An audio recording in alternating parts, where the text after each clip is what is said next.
नमस्ते छात्रों, आपका अपने इस YouTube channel diamond science coaching centre में हार्दिक स्वागत है। आज मैं आपके लिए क्लास 8 ज्योग्राफी का चैप्टर 1 जिसका नाम है संसाधन का ऑब्जेक्टिव वीडियो लेकर आया हूं।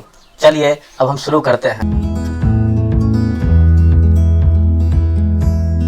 संसाधन। फर्स्ट क्वेश्चन, मानव के उपयोग में आने वाली सभी वस्तुएं क्या कहलाती है? पहला ऑप्शन है पदार्थ, बी द्रव, सी संसाधन, डी इनमें से कोई नहीं। तो मानव के उपयोग में आने वाले सभी वस्तुएं संसाधन कहलाती है, इसलिए आपका ऑप्शन नंबर सी सही आंसर हो जाएगा। दूसरा क्वेश्चन है, संसाधन कितने प्रकार के होते हैं? ऑप्शन नंबर ए 1, बी में 2, सी 3, डी 4। तो संसाधन जो है यह 3 प्रकार के होते हैं। संसाधन 3 प्रकार के होते हैं। पहला हो जाएगा प्राकृतिक संसाधन, दूसरा हो जाएगा मानव संसाधन और तीसरा हो जाएगा मानव निर्मित संसाधन या मानवकृत संसाधन। तीसरा क्वेश्चन है, विकास एवं उपयोग की दृष्टि से संसाधन कितने प्रकार के होते हैं? ऑप्शन नंबर ए है 1, बी है 2, सी है 3 और डी है 4। तो विकास एवं उपयोग की दृष्टि से संसाधन 2 प्रकार के होते हैं, इसलिए आपका ऑप्शन नंबर बी ये सही आंसर हो जाएगा। पहला हो जाएगा वास्तविक संसाधन, दूसरा संभाव्य संसाधन।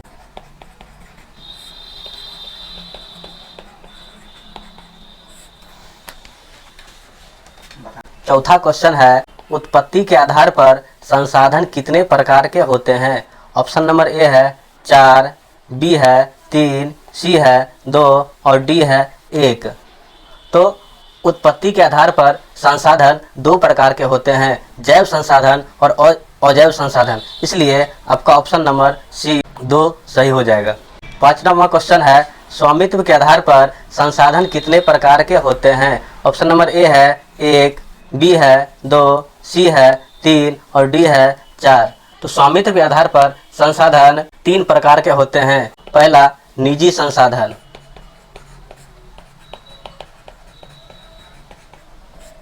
दूसरा राष्ट्रीय संसाधन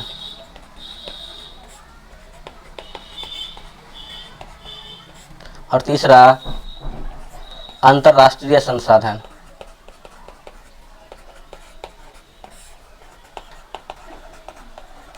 इसलिए आपका ऑप्शन नंबर सी सही आंसर हो जाएगा। क्वेश्चन नंबर 6 है, इनमें से कौन प्राकृतिक संसाधन है? ऑप्शन नंबर ए हवाई अड्डा, बी पंचायत भवन, सी विद्यालय और डी भूमि। देखिए, हवाई अड्डा यह जो है मानव के द्वारा बनाया जाता है, इसलिए यह मानव निर्मित संसाधन है। पंचायत भवन यह भी मानव के द्वारा बनाया जाता है, इसलिए मानव निर्मित संसाधन है। विद्यालय भी मानव के द्वारा बनाया जाता है, इसलिए यह मानव निर्मित संसाधन है। और भूमि जो है हमें प्राकृतिक द्वारा मिलता है, इसलिए भूमि जो है प्राकृतिक संसाधन है, इसलिए आपका ऑप्शन नंबर डी सही आंसर हो जाएगा। क्वेश्चन नंबर 7 है, संसाधन निर्माण के लिए क्या आवश्यक है? ऑप्शन नंबर ए है तकनीक, बी है ज्ञान, सी है आवश्यकता और डी है इनमें से सभी। तो संसाधन निर्माण के लिए ज्ञान की भी जरूरी है, तकनीक की भी जरूरी है और आवश्यकता की भी जरूरी है, इसलिए आपका ऑप्शन नंबर डी इनमें से सभी ये आपका सही आंसर हो जाएगा। क्वेश्चन नंबर 8 है, इनमें से कौन प्राकृतिक संसाधन नहीं है? ऑप्शन नंबर ए मिट्टी, बी सूर्य, सी जल और डी हवाई अड्डा। तो देखिए, मिट्टी, सूर्य, जल ये तीनों जो है हमें प्राकृतिक के द्वारा मिलता है, और तो इसलिए ये प्राकृतिक संसाधन हो जाएगा। और हवाई अड्डा ये जो है मानव के द्वारा बनाया जाता है, इसलिए ये मानव निर्मित संसाधन है, मतलब ये प्राकृतिक संसाधन नहीं है, इसलिए आपका ऑप्शन नंबर डी इसका सही आंसर हो जाएगा। क्वेश्चन नंबर 9 है, केरल में पाया जाने वाला थोरियम किस प्रकार के संसाधन के उदाहरण है? ऑप्शन नंबर ए जैव संसाधन, बी नवीकरणीय संसाधन, सी निजी संसाधन और डी संभाव्य संसाधन। ये जो केरल में जो पाया जाने वाला थोरियम है, यह जो इसका संभावना जताया जा रहा है, इसलिए यह जो है संभाव्य संसाधन है, इसलिए आपका आंसर ऑप्शन नंबर डी सही है। क्वेश्चन नंबर 10, वितरण के आधार पर संसाधन कितने प्रकार के होते हैं? ऑप्शन नंबर एक, बी 2, सी 3 और डी 4। तो वितरण के आधार पर संसाधन दो प्रकार के होते हैं। पहला स्थानिक संसाधन और दूसरा सर्वत्र उपलब्ध संसाधन।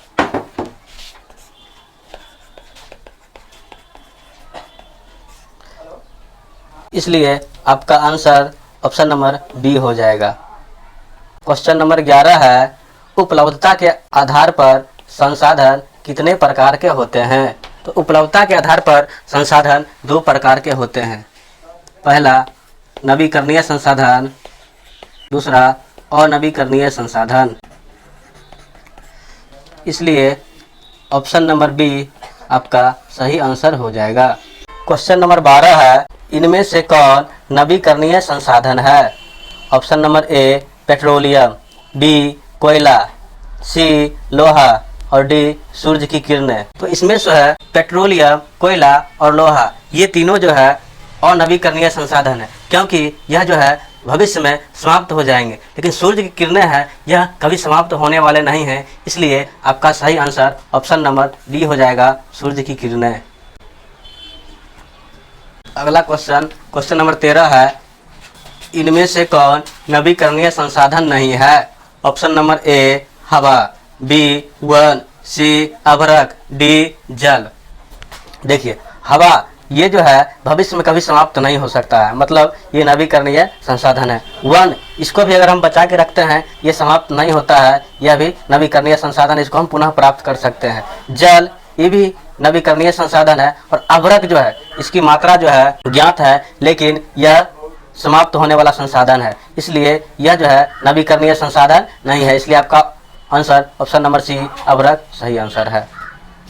अगला क्वेश्चन नंबर 14, भूमि कौन सा संसाधन है? ऑप्शन नंबर ए स्थानिक संसाधन, बी सर्वत्र उपलब्ध संसाधन, सी दोनों और डी इनमें से कोई नहीं।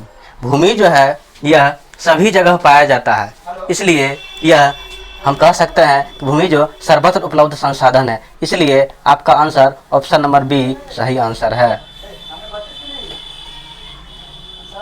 अगला क्वेश्चन 15 नंबर है, मकान कौन सा संसाधन है?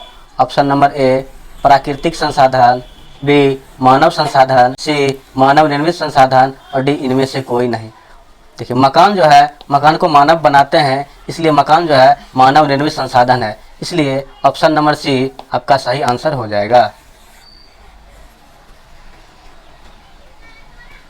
क्वेश्चन नंबर 16 है, वायु कौन सा संसाधन है? ऑप्शन नंबर ए प्राकृतिक संसाधन, बी मानव संसाधन, सी मानव निर्मित संसाधन और डी इनमें से कोई नहीं। वायु जो है यह हमें प्राकृतिक के द्वारा मिलता है, इसलिए ऑप्शन नंबर ए आपका सही आंसर हो जाएगा, प्राकृतिक संसाधन। अगला क्वेश्चन नंबर 17 है, झारखंड का अभ्रक निम्न में से कौन सा संसाधन है? ऑप्शन नंबर ए वास्तविक संसाधन, बी स्थानिक संसाधन, सी दोनों, डी संभाव्य संसाधन। तो झारखंड का जो अभ्रक है यह जो है स्थानिक संसाधन है और ये वास्तविक संसाधन है भी है, इसलिए आपका सही आंसर हो जाएगा। क्वेश्चन नंबर 18 है, प्राकृतिक संसाधन को कितने आधार पर बांटा गया है? Option number A 2, B 3, C 4, D 5। तो प्राकृतिक संसाधन को कुल मिलाकर के 5 आधार पर बांटा गया है, जैसे कि पहला उपयोग की दृष्टि से, दूसरा उत्पत्ति के आधार पर, तीसरा उपलब्धता के आधार पर, चौथा वितरण के आधार पर और पांचवा स्वामित्व के आधार पर। तो कुल मिलाकर संसाधन को 5 आधार पर बांटा गया है, इसलिए ऑप्शन नंबर डी आपका सही आंसर हो जाएगा। क्वेश्चन नंबर 19, जब कोई संसाधन किसी व्यक्ति के स्वामित्व में होता है तब वह कौन सा संसाधन कहलाता है? ऑप्शन नंबर ए निजी संसाधन, बी राष्ट्रीय संसाधन, सी अंतर्राष्ट्रीय संसाधन और डी स्थानिक संसाधन। जब कोई संसाधन किसी व्यक्ति के स्वामित्व में होता है तो वह किसी का निजी हो जाता है, इसलिए यह जो है निजी संसाधन कहलाएगा। तो आपका ऑप्शन नंबर ए सही आंसर हो जाएगा, निजी संसाधन।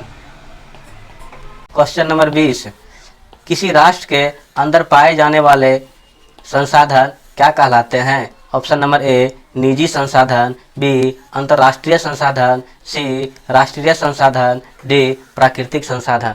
तो जो किसी राष्ट्र के अंदर पाए जाते हैं उसे हम राष्ट्रीय संसाधन कहते हैं, इसलिए आपका आंसर ऑप्शन नंबर सी सही आंसर हो जाएगा। तो वीडियो में अंत तक बने रहने के लिए बहुत बहुत धन्यवाद। मिलते हैं अब अगले वीडियो में।